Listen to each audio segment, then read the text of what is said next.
Hi everyone, Simon here. Solomon returns. So many of you have asked me to continue the story of Solomon. He'd had his hedonistic holiday, he'd got himself a girlfriend, gone back to the UK, and then broke up with the Thai girlfriend, finding out that she had plenty of other foreigners on her books. So back in the UK, Solomon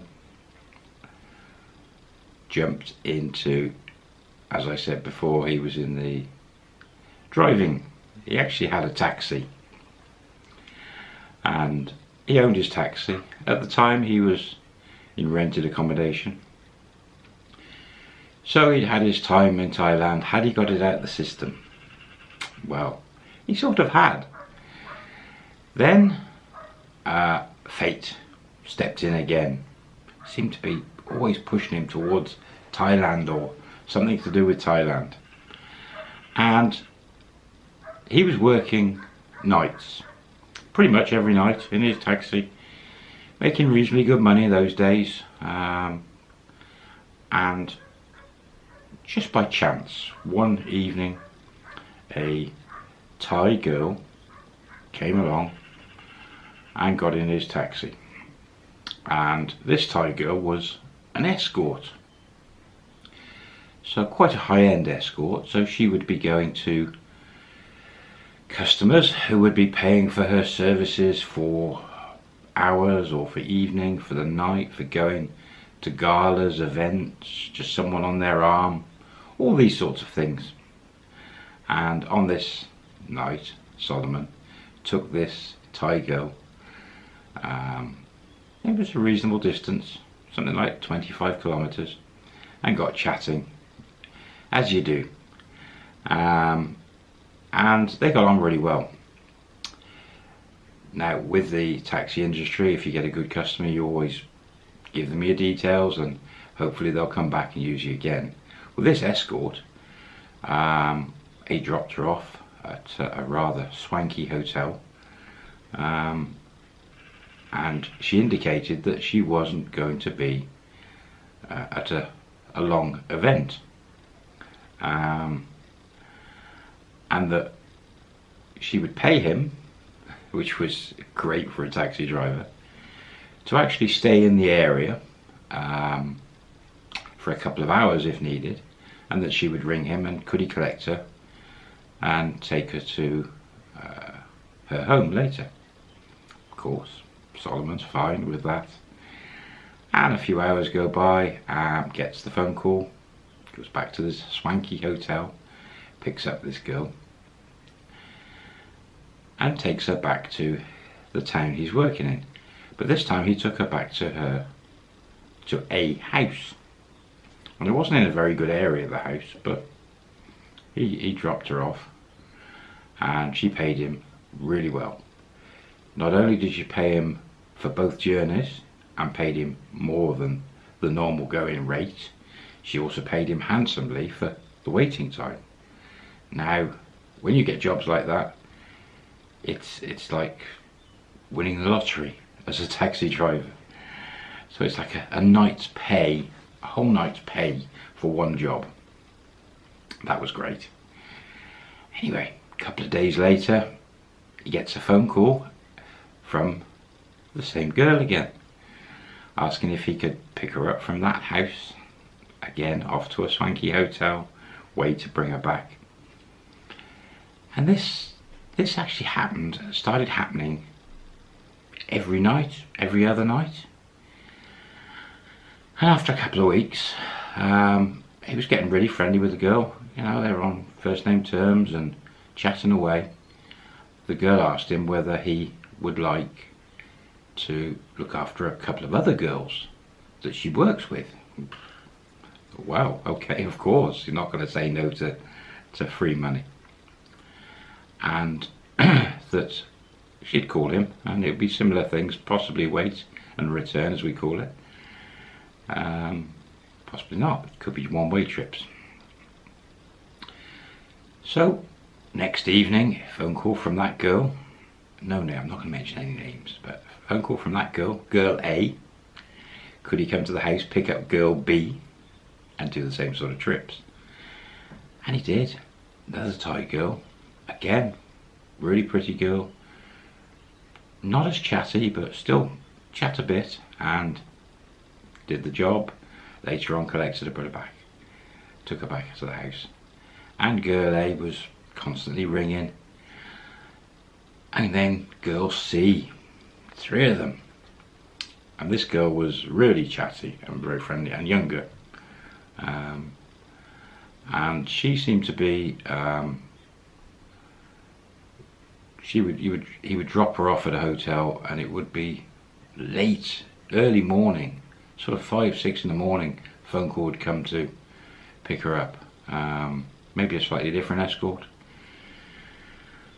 but that was just a journey there and a journey back. Didn't get waiting time for sort of 8-10 hours. That was a shame.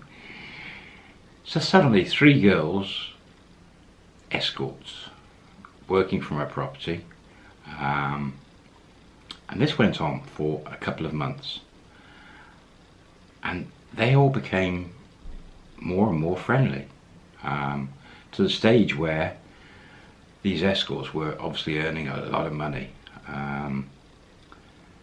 They started using Solomon more and more and more every day and night, and it was getting too many hours. So Solomon had to bring a friend in at that point, and again we won't mention names, to help. So one would, well, they'd manage day and night, running these girls all over the place. Even some long trips, you know, they'd go up to, a couple of them would go up to London for the weekend. So it'd be take them up to London, and after the weekend bring them back. Great money. And this went on 2, 3, 4 months.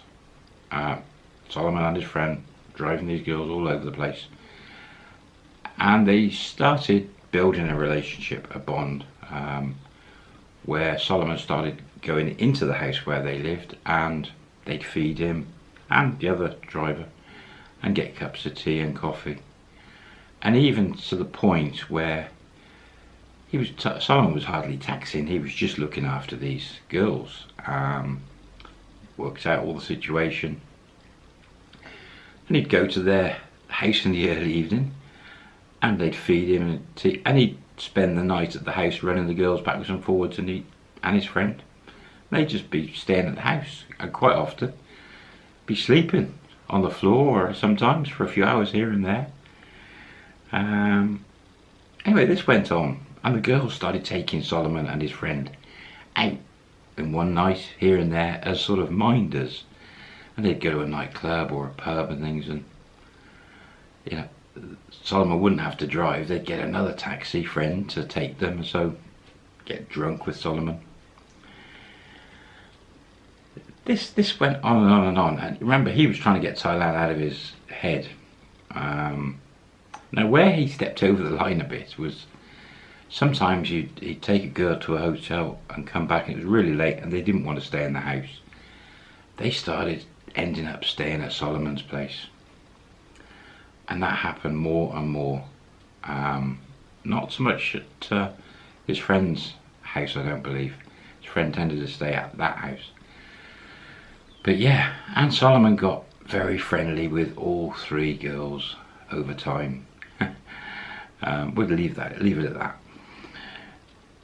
But overall, maybe a year, and seriously good money.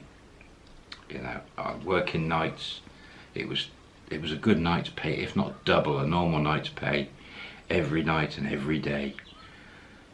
And Solomon wasn't spending any money, he was just saving it all, and it was mounting up pretty quick. This went on, as I said, a good year, and suddenly one evening a phone call came in.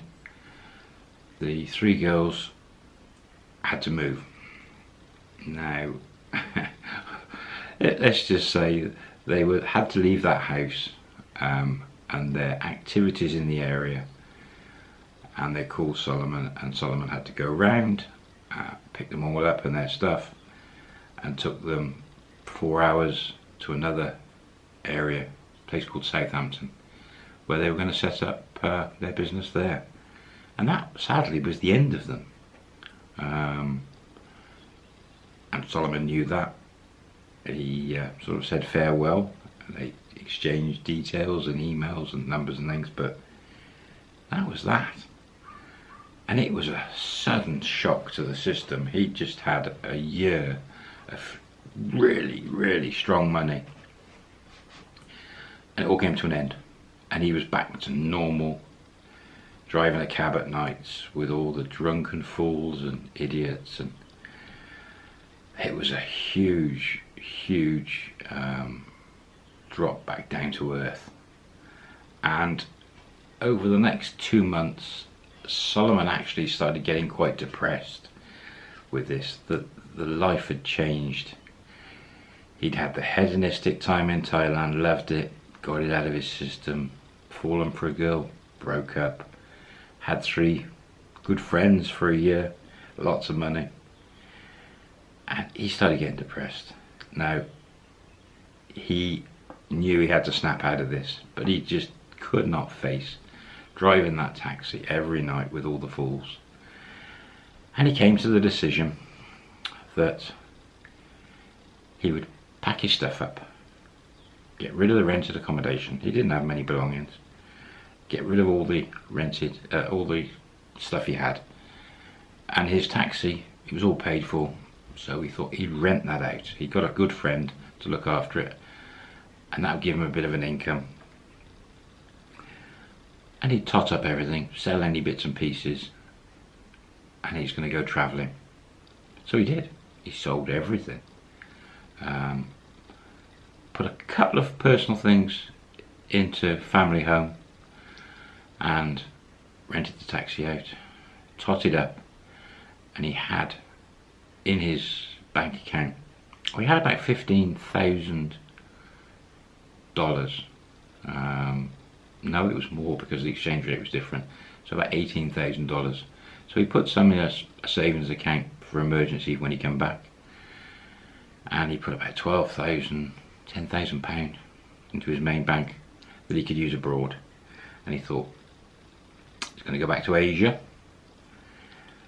He's going to maybe have a wander around and do Cambodia, Vietnam, come back into Cambodia and across to Laos, have a look in Myanmar if he could, and Thailand, and maybe a bit of Malaysia. He thought he'll go round, and his estimated trip was going to be a year.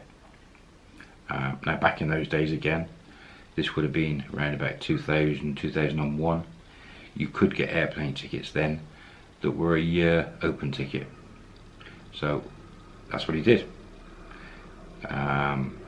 Got a ticket, 1 year open, so no fixed return date. He was going to be on, when he landed, he was going to go to Thailand first. He was going to be on tourist visas back then. Again, they're different than today. Back then it was a 1 month tourist visa. You extended it for a month at the immigration, then you had to leave the country, start again, get another month, and so forth. So it was a tourist visa, which you gained in those days when you landed. They just gave you it when you landed, so you didn't have to go to the embassy in the UK. It was just a case of fly there, get the stamp on arrival. So said his fond farewell to family and friends and rented the taxi out. Stuff gone, money in the bank. Solomon's off again. But this trip is not going to be a hedonistic trip for him. He doesn't want that, but he just wants to see, is there something in Asia for his future? Could there be something there that will change his future, shape his future? And off he goes, gets a bus to London, to Heathrow Airport.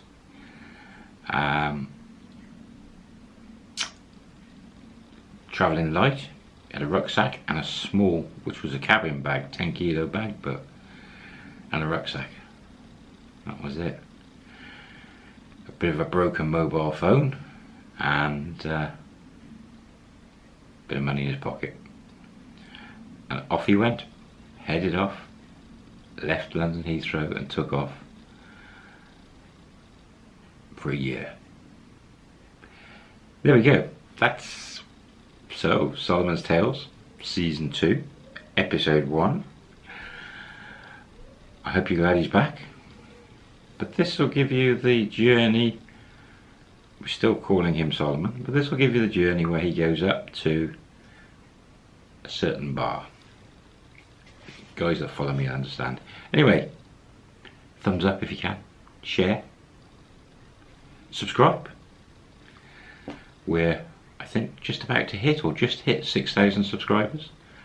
So, thank you, and I'll see you on the next video.